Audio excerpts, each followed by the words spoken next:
Hello, friends, and welcome to Rise Up in Real Estate, where we are on a quest.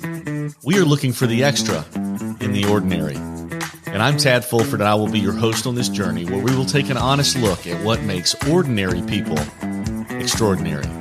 Exactly how can we be extra in our personal and our professional lives? In this season of the Rise Up in Real Estate adventure, there will be a monthly rhythm, meaning each month we will have 4 unique episodes. In one episode, we'll tackle a pressing current real estate industry thought. In another, we will chat with a local difference maker in the real estate space. For our 3rd episode, we will host a respected national thought leader. And finally, we will have a 4th bonus and surprise episode.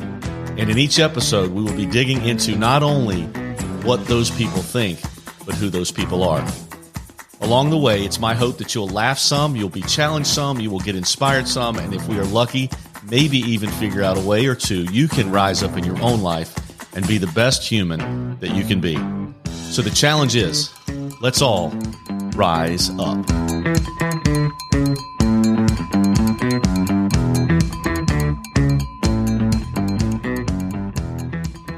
So today on the Rise Up in Real Estate podcast, I have a very special treat. So I've got my friends from ATL from Atlanta.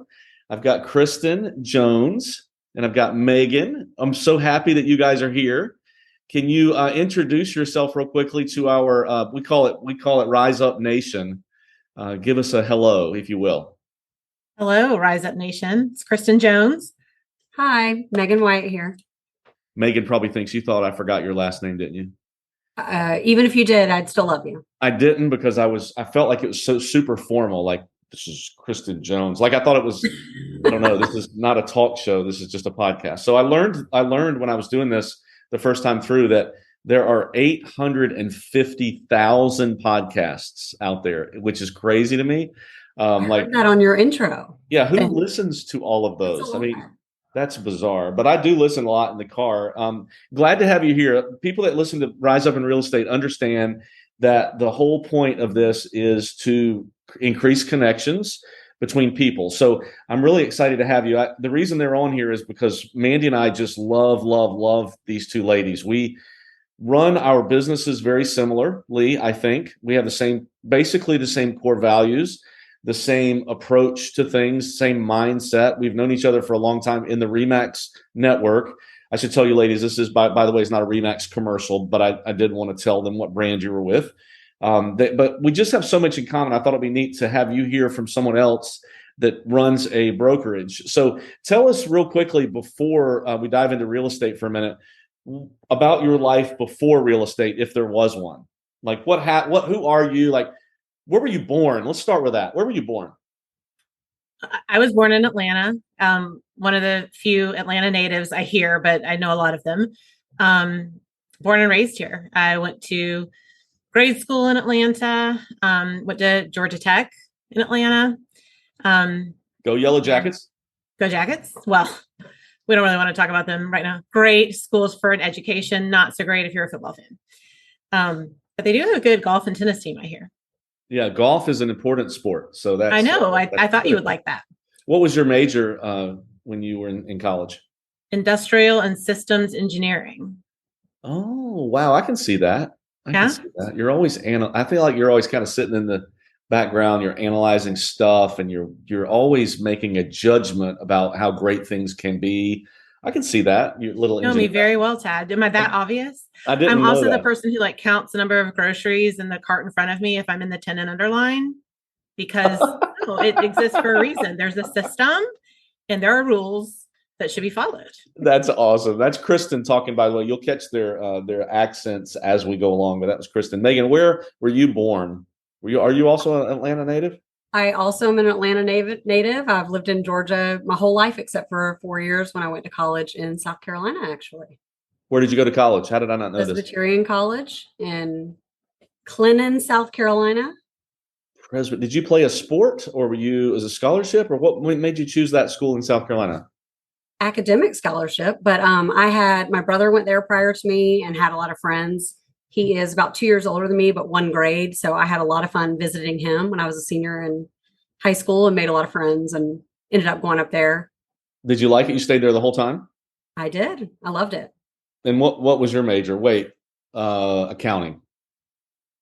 Yep. Accounting and economics. Okay, I didn't know that, but by the way, for those of you that are listening, I just know how she performs in the business, and You have us pegged. That was totally a guess. No, I really don't actually. No, it's so interesting. Like we were just talking about Todd Stock, a good friend of ours that was on the podcast not too long ago, and I learned so much. I've already learned something about you in 4 minutes and 28 seconds. That's crazy. That probably says I'm not a great communicator in person. I should have already known that stuff. I'm kind of embarrassed actually. So anyway, so a South Carolina connection. That's pretty cool. I didn't expect that. So go. What was your mascot? Do you remember? We were called. Do you have a sports? She's done laughing. I'll tell you. We were called the Blue Hose, which was basically a Scotsman. So it was like his socks were blue in all the artwork.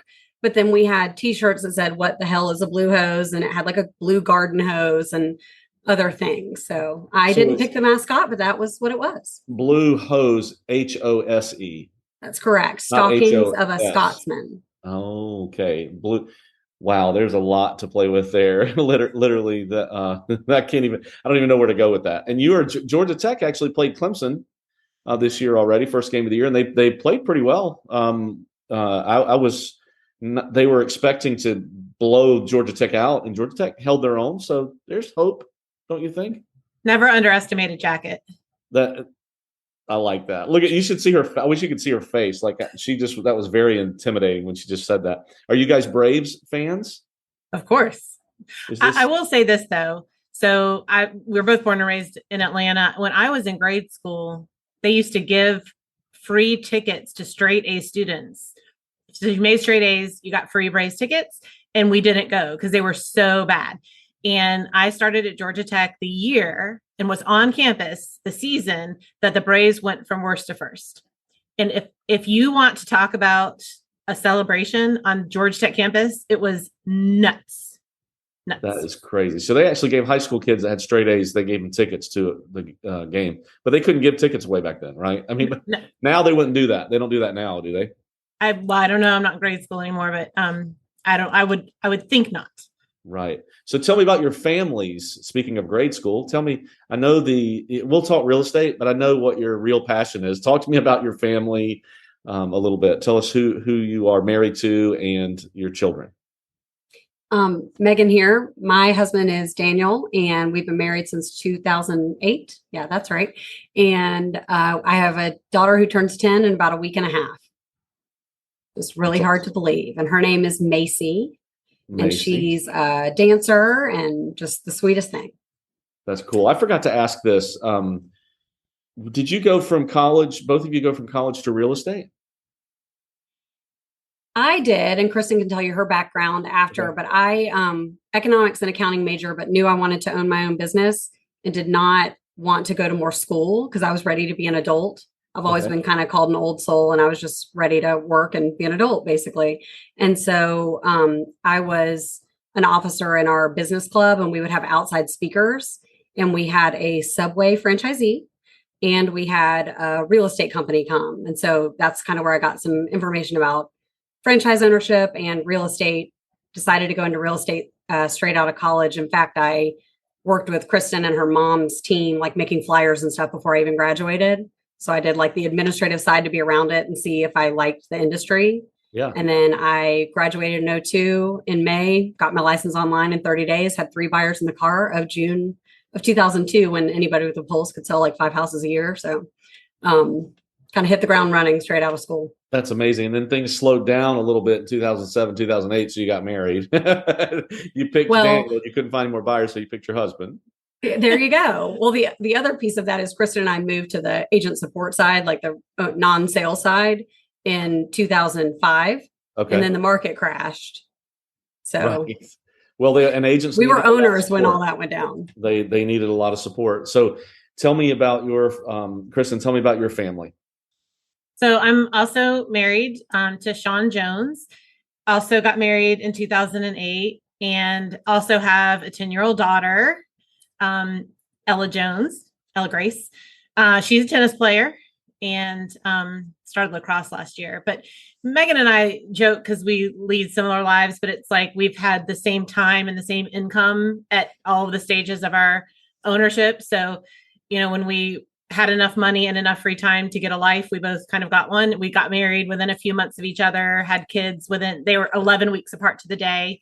They're like sisters that have their own houses. We live in the same neighborhood. Our girls go to the same school, and everybody asks us if we were best friends that went into business together, and we're not. In fact, we really didn't know each other much at all. And I can tell you a little bit about our backstory, like how we got to where we are, if you're interested. Yes, please do. That's what I was going to ask you. Go ahead. That's awesome. So my mom was a real estate agent. She got her real estate license in the mid 80s, and she was a single mom. My parents divorced when I was really young, and my mom didn't have a college degree, and was always kind of searching for a way to be a mom and also be able to financially support us. And so she got her real estate license in the mid 80s, and she was at Coldwell Banker for a while, but she ended up at RE/MAX. So I've been a RE/MAX agent since I was in middle school. As far as every year she would come home at some point and be like, oh, we're moving. I found a house. And she put our house on the market, and we moved because she found another house she loved. And so back to your question about, did I do anything before real estate? I actually graduated from Georgia Tech, and I did not want anything to do with real estate and went into corporate America. I was in management consulting. I did SAP installation for big business. And I was traveling 6 days a week, and it was a really miserable lifestyle. And my mom, one day, I was at the lowest point in Cleveland, Ohio, with 8 feet of snow on the ground. And I was like, I just don't want to do this anymore. And she was like, come get your real estate license. And I was like, you're crazy. I have an engineering degree, and, I'm working for this company. And sure enough, I put in my notice, and I studied for my license and got licensed in 1999. I was 12. Nice. At the time. Nice. And so I worked with my mom for a few years, and she's very much a people person and not at all a systems person. So the first couple of years I was really digging in to kind of get her systems going. And Megan's dad and my stepdad, my mom's husband, went to dental school together and owned a building together. And so her family knew my family. And when Megan decided to look into real estate, her dad suggested that she reach out to my mom. So our friendship really grew from the business, not friends that went to business together. And I think that's part of why we work so well. You want to know my superpower? It's Megan. That's why we work so well together. That's pretty cool. And are you still, I hope I'm not touching a sensitive subject. Are you still close to your mom? Oh yeah, I am. Yeah. Yeah. She still does real estate? She would like to. She threatens to come back to the business all the time, but she really doesn't need to be at all. She's earned her retirement. Her husband's retired, and no. Well, you're no. I'll say this. When we went to the agent support side, she was obviously an agent of ours, and she retired 3 times, which we've had other agents do that. They retire. It's a hard business to retire from. So they come back, you get a phone call, and you can make $10,000. Oh, come out of retirement for that past client or what have you. Right. But she hasn't worked with us in quite some time. But I used to work in an office the size of a closet with both of them, and systems, not systems. And I got to mediate those discussions often at the ripe age of 22. Megan, what do you think? I don't want to get in the middle of that. But. That's a lot like Mandy and I, my wife and I. She's so systematic, and I'm so probably the opposite. As you found out when we tried to log onto this podcast, my computer was rebooting for 45 minutes at the time we were supposed to log on. But I bet your mom, my dad, really wanted me to go in business with him when he was when I was in college. And my sister did, and I would have done anything else other than. But I bet your mom really wanted you to when you were coming out of college. She was probably like, "Oh no!" And then you came back. Did you live in Cleveland? No, I flew out every Sunday and back every Friday. That is what a crazy life that is. Oh my goodness. It's not fun. So you came back to real estate. She was probably she was relieved. Do you have brothers? Either of you have siblings? I have a half sister who's 9 years younger than me. Okay. Real estate or no? No. Well, no. She works in finance for ING Clarion, which they do real estate, commercial. But no. Yeah. And how about you, Megan? Do you have siblings? I have one brother. He's 20 months older than me, and he's an endodontist. My dad's a dentist, so that was following in his footsteps. And like most children, I didn't know what I wanted to do, but I did not want to be a dentist.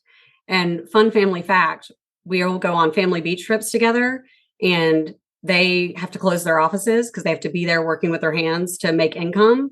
And then I'm able to be on my computer at the beach, knocking out something, working, still earning an income. Yeah. And my dad said something about, I always used to tell y'all to find a job where you could earn money when you aren't there. And my brother was like, I think I missed that memo. Right. As he followed in my dad's footsteps. So where would you vacation at the beach? Where do y'all go to the beach? We've gone different places. We used to come up to Fripp every year because my sister-in-law grew up going there. She had an aunt that had a house there, and I loved Fripp. But as my nieces got older, there just wasn't as much to do as far as shopping and restaurants and, get out a little bit more. Right. So we've been going down to Rosemary the last few years. Rosemary, is that in Georgia or Florida? Florida. Okay. The And what about you? Same with you? Me? Where do I vacation? Yeah. Oh, I don't vacation a lot. The truth comes out.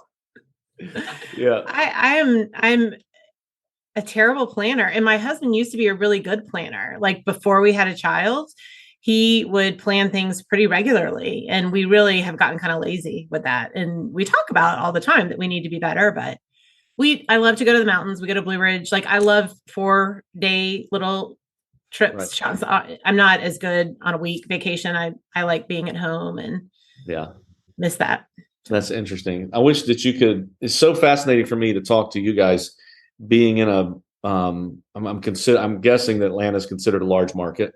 Yes. We're in a very small market or medium. They call it medium, but I don't know why. I think because we have a lot of water to one side of us, they call it medium instead of small. But it's the way that you're dressed, the way that you handle yourselves, your business. What do you love about day to day in the business? Is there, as owners, I mean, you guys are kick-ass female entrepreneurs, just like my wife, and I have great respect for that. What do you love about what you do every day? What's your favorite thing? And I didn't have that. Well, wasn't one of the questions. I'm just throwing that out off the record. But what is it? I love that every day is different, that it's not, some 9-to-5 cubicle job where you're doing the same exact thing every day, the lack of monotony, and really just the people. My favorite part of what we do is the consulting with the agents, where we're like breaking down their business and looking at, their expenses and their ROI and seeing if we can help them, make a different decision with the way they conduct their business and just the relationships we build with them. We talk about when we sold, there's great people, but then they don't buy again for 7 years. So you don't get to, or whatever the average is. So you don't have those type of long-term, deeper relationships. And we just really get to know our people and know what they're going through and their highs and their lows and get to support them. And that's just by far my favorite part. It's interesting that the accountant said her favorite part was the non-routine. That's kind of, in my opinion, that would be oxymoronic. Like you might like a regular schedule or systems. That's totally stereotypical, but is that's pretty cool. I like that.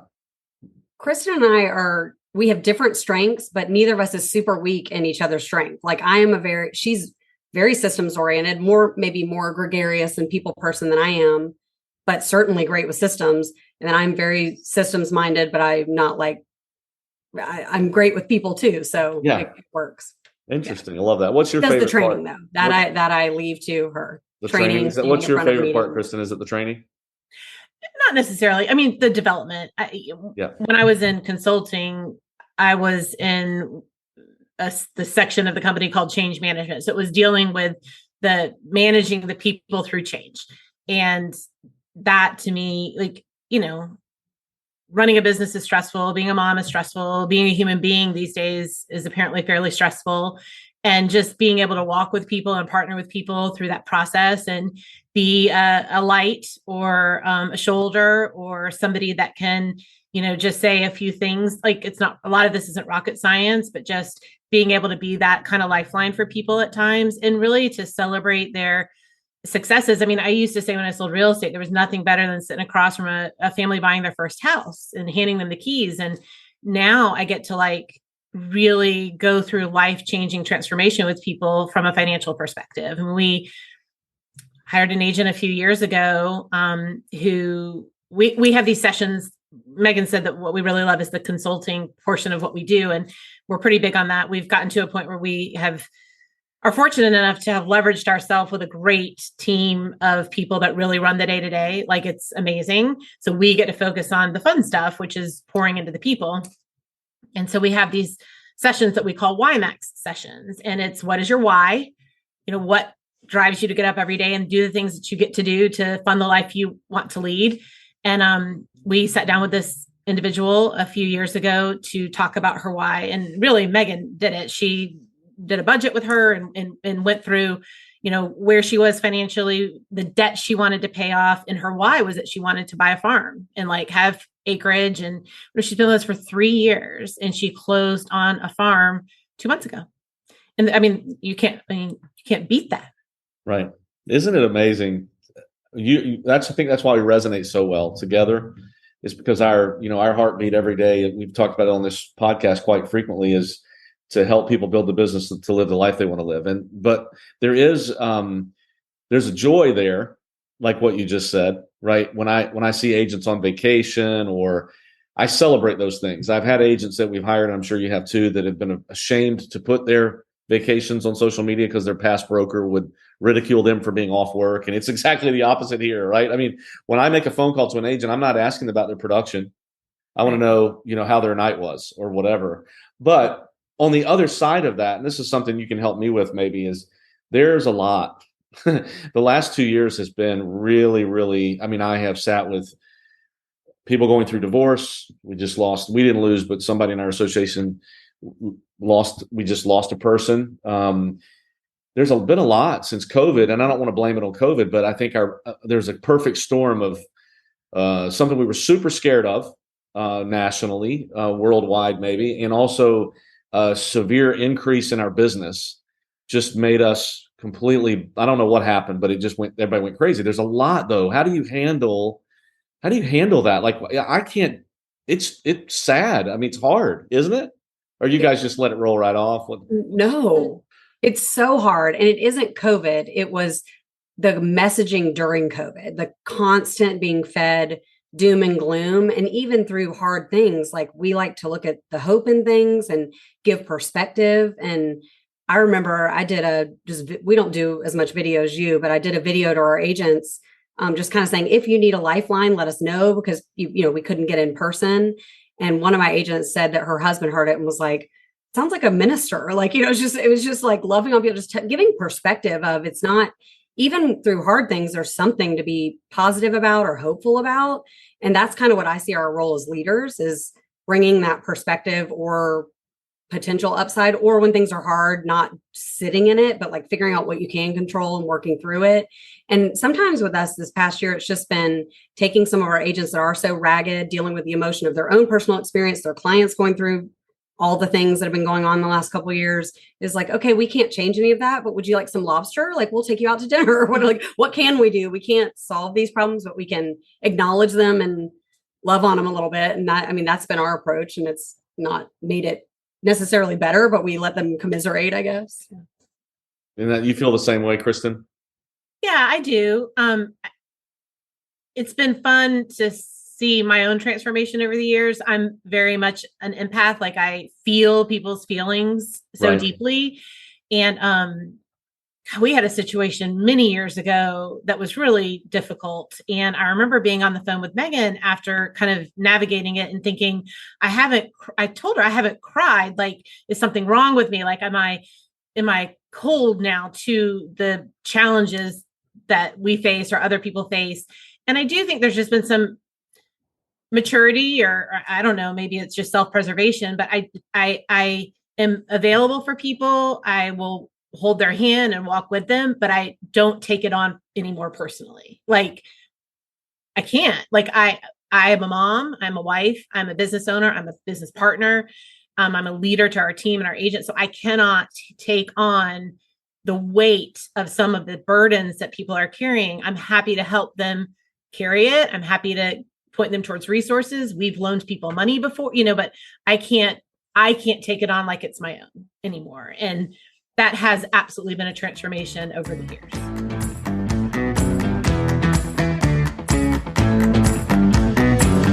If you live or own property along the coast of South Carolina, you probably need insurance. We Insure Advocates is a locally owned independent agency with industry-leading service support. Our team of customer-centric agents can explain your coverage options and help you craft an insurance program that fits your needs and budget. Data-driven for better value, people-led for better service. That's the difference of we.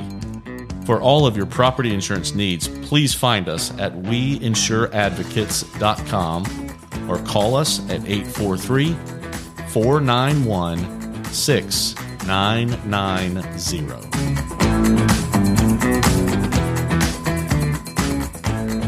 Yeah, you can teach a class on that and I can come to it. Would like to do that. I wish that the listeners could see, maybe I will show part of this. You guys seem so single-minded, like you really care about each other. You work together all the time, but your families are so close. And I just appreciate, like, Kristen, when you're talking, Megan is nodding away, looking at you, and you're doing the same thing when she's talking. And I know you're a big support for each other.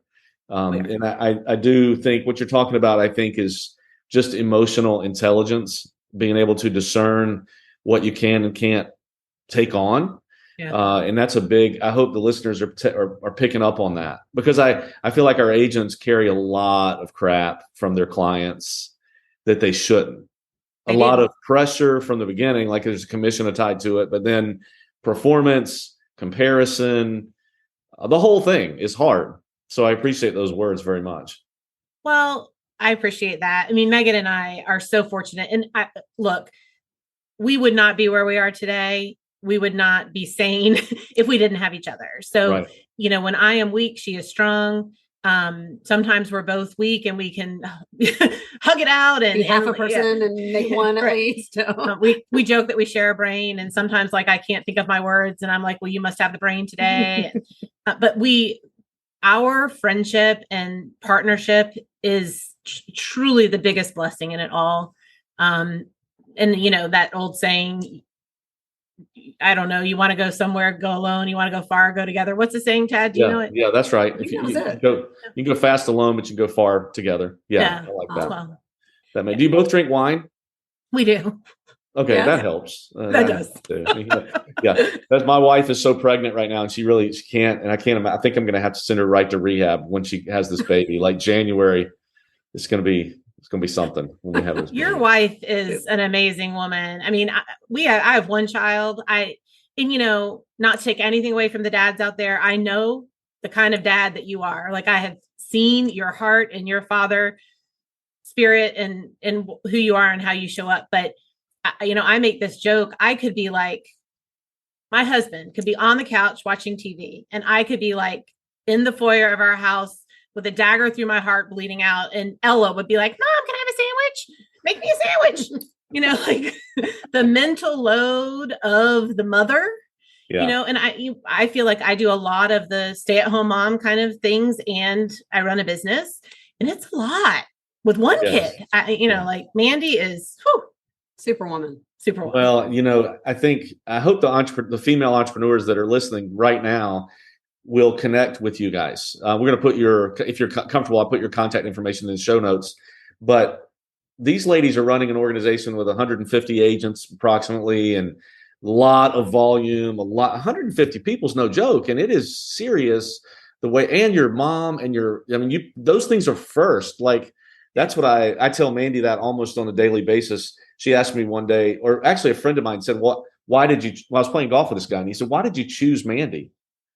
And I was like, dude, have you met her? The fact that she's hot is like 9th on the list. Like, her brain just stimulated me, and her ability to decision make, and the fact we're going to have high level conversations and all of that. But I just have so much respect for the two of you and what you do. And, talking to you and listening to you, you're so smart, and you don't need to hear that from me, but I talk to a lot of people, and you're reasoning on a high level. And I think that's why you're comfortable running what you're running. You're realistic. You're humble. It's never the Kristen and Megan show. I watch what you do on social media, and look at your faces when I even say it. You're like, ugh, of course not, right? The support that you give. But I want to ask you a couple of questions as we wrap up, because I don't know how we're 28 minutes in, but this is what happens to me every time. You said, I want to talk about your superpower, because I feel like we come to this earth and we need to figure that out so that we can work the way that we should on the planet, help the people that we should help. What are your superpowers? Each of you can tell me. And you said it was Megan, Kristen, but what is it? Our relationship, definitely. In general, a couple of things that kind of are at the core of how I approach life and other people is I try to give people the most generous assumption or explanation of what they're saying or how they're acting. To not take things personally and give people grace, because you never know what battles they're fighting. And I really try to focus on being grateful and gratitude in any situation. And I feel like if you do those things, and a lot of that comes from my faith and, that my eyes are on God. But yeah, being gracious and being grateful. I love it. What is yours, Megan? Tell me your superpower. Similar, but I would say, we joke at one point as our agent base grew, and we're like, what is it about us that people are attracted to, and how do, as we grow, we retain what's good about us and don't just grow for growth's sake, and then what you brought to the table doesn't because you got big, right? And so we were real intentional about that. And we talked about it. We're like, honestly, all you have to do is actually care about people. And it sounds so simple, but so many people are providing a service or doing something for someone for what they can get. And the way we kind of perceive it is just do the right thing, and then the money will follow. It isn't like help people get what they want, you'll get what you want, that same type adage. And we really approach it from focusing on how to help other people and not what we can get out of each interaction. Because sometimes you help a new licensee that doesn't make it and you don't make that money for that time you spent, or different things. But if you show up for people regularly and actually care and don't just pretend to care, people can tell when you're real or when you're faking it for your own gain. And I think that's a lot of what we do that makes a difference. Yeah, a lot of lessons in what she just said for those of you that are top producers, because there's some top producers on here, and your business is growing like crazy, and you're trying to figure out how do you keep importance for each individual, like you're doing when you're small. And I've had people ask me, and you guys have too, like when is enough? And my goal is not necessarily numeric growth. I want, how can you not lead as many people to abundance as you possibly can? Would I tell someone no? Like we get to a certain size, we just need to hire another staff person, another director, another person like ourselves, because everyone deserves to live the life that they should. Isn't that true? I think that's absolutely true. We say we hire extensions of ourselves so that we can take care of more people, but we aren't going to grow at the expense of the people supporting us and like offer more service to more people. So as long as you can find those extensions of yourself, absolutely. Right. That's a whole nother episode we could do. Tell me, our listeners always like to hear good books, and it doesn't have to be real estate related. I mean, it could be a romance novel for all I care. What are good, which I know the two of you spend a lot of time reading those. Right? If your wife has time to also read romance novels, then she's officially Superwoman. No, right. I admire anybody who can read, period. I can read, but has the time and bandwidth to read. I don't read. I do it in my car. I listen to Audible all the time. Yeah. Mandy and I were just working out together before this. Like we had an hour, and I said, let's get we're in our house on different pieces of equipment watching Virgin River on Netflix together. I said, that's our time together. I hope you enjoyed it. But tell me a book. Recommend a book. So a book that really transformed the way that I approach people in business. So Megan and I had a lot of challenges with staff early on in our ownership. And, we blame them. They were not bright, or they didn't tell us the truth in the interview process. And eventually we were like, okay, maybe it's us. Maybe we need to figure out what we're doing wrong. We're either hiring the wrong people, we're not providing the training, or we're not being good leaders. And so we really kind of dove into how to be better leaders. And a book that really set the course for us, and she has some other books to talk about, was Daring Greatly by Brene Brown. Okay. It starts out with the man in the arena quote. It's not the critic who counts. We have that quote on the wall in several of our offices. But it's about being vulnerable and being authentic. So daring greatly for me. I love that. That's powerful. Her TED Talk blew my mind. But what about you, Megan? A similar time, we had a mentor kind of help us with some leadership as we grew, and we started reading a bunch of books. And I would say regarding like multi-office staff management was a real challenge for us. And we read several books, but the ones I remember the most that really helped us were 5 Dysfunctions of a Team and Leaders Eat Last. And I think that's huge because there's that mentality. Some people have that mentality of I'm the leader, so I, more important per se. And I always like when I'm uncomfortable that people work for me. I'm like, oh, we work together. This is she helps me. I'm never like, this is my staff. It just feels very awkward to me. And that really resonated with me of how to lead through a lot of just appreciation for them, which we did, but it just really solidified a lot of how we approach the way we communicate with staff. And that is Simon Sinek, right? Yep. Leaders Eat Last, because he also, it's not a TED Talk, but there's something that pops up on YouTube all the time with him describing why leaders should eat last. If you don't have time to read the book, hop on that. It's powerful. He talks about a fighter pilot years and years ago. If you've probably heard that, but very good suggestions. I love that. What the name of the podcast, of course, is Rise Up in Real Estate. We'll hop off right after this. Do you have anything, and maybe you don't, some people do, some people don't, but what is it that you do daily to kind of rise up above the mediocrity that is in our world? You obviously are successful businesswomen, successful wives, mothers. What do you have a thing that you rely on that you have to do? I mean, I know I've seen Kristen in the gym almost every time we're at a conference, but what is it that you do that you have to do to stay sane? Definitely extra workout. I play tennis.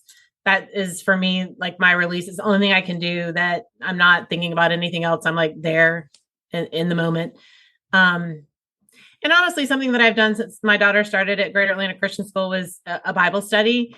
I've always considered myself a spiritual person, but not really educated in the word. And so when I do read, and I think Megan would say the same, like that, that has really kept me centered and focused on it isn't about me. And I'm not really in control. And if I, remain faithful and live like Jesus, as cliche as it sounds, that, you can't go wrong with that. Yeah, I love that. You don't need to be apologetic. I mean, where Jesus was the ultimate servant, exactly what Megan just described, like he walked on the earth and look at how many people still follow him. So it's obviously a good example. What about for you, Miss Megan? Similar with faith. If I didn't have my faith, I would be in a straitjacket probably with the stress of the world. But as far as like a practice that I do, I am a hiker. I grew up camping and backpacking. A lot of people wouldn't necessarily think that was who I would be, but why would you sleep on the ground? Who would want to do that? But I grew up, I've hiked in Scotland and Alaska and all that kind of stuff. Grew up doing that with my dad. So for me, it's going to the woods, not just walking around the neighborhood because then you see other people. I like to go where God made everything. There's nothing plastic. I don't have to talk to anyone. And I can just be alone with my thoughts or listen to music or something like that and kind of unplug in nature. Yes, I love that. So I didn't think to ask this, but I should. Introvert or extrovert? Kristen. Well, extrovert. Yes, I'm an extrovert for sure. Although I recently learned that the real definition of an introvert versus an extrovert is where you get your energy. Do you get do you fill up from being with other people or do you fill up from being alone? And I actually really I'm great with people. I fill up alone. Okay. So I think I'm an extroverted introvert. No, yeah, but that's what I said. I am definitely an introvert, but I love people. And so I always say to my husband, I need at least 1 week in a month where we have no plans. It doesn't mean we'll do nothing, but I can't be back to back. And if I have something every weekend, all weekend for 3 weeks in a row, I can feel myself I need to be alone. Hence the woods thing. Yeah, definitely an introvert, but I love people. So you might be an introverted extrovert. No, yeah, this is interesting. I want to spend some time on this because you're similar, but you're different. Well, I'm high I. So if you do the disc, I'm very high I. Megan, 99. Megan's higher D. Yeah. Like she said, my strengths are not her weaknesses, Right. But I will tell you, this is how people described us. And it was actually the CEO of our region years ago said, Kristen, you're front of the house and Megan's back of the house. Okay. Okay. I'm more comfortable standing in front of the room. I still sweat and want to like pass out, but like I'll do it. But she could, and I could also do a spreadsheet, Yeah, that's awesome. You guys have been unbelievably fun. I can't believe 38 minutes went like that. I could do 5 more episodes, and maybe we will, with you talking more, strategy, business, etc. I just hope that someone connects with you because you're such special people. And I know Mandy and I, we don't talk about it much. We don't talk to you guys much outside of conferences, but you genuinely are some of our favorite people. And that's why I wanted you to be on the show early on. And I know you were nervous and you were introvert trying to be extroverted, and I appreciate that very, very much. So thanks for coming on today. Many blessings for the rest of the year, and incredible time together. Thank you very much. Thank you. Good to talk to you.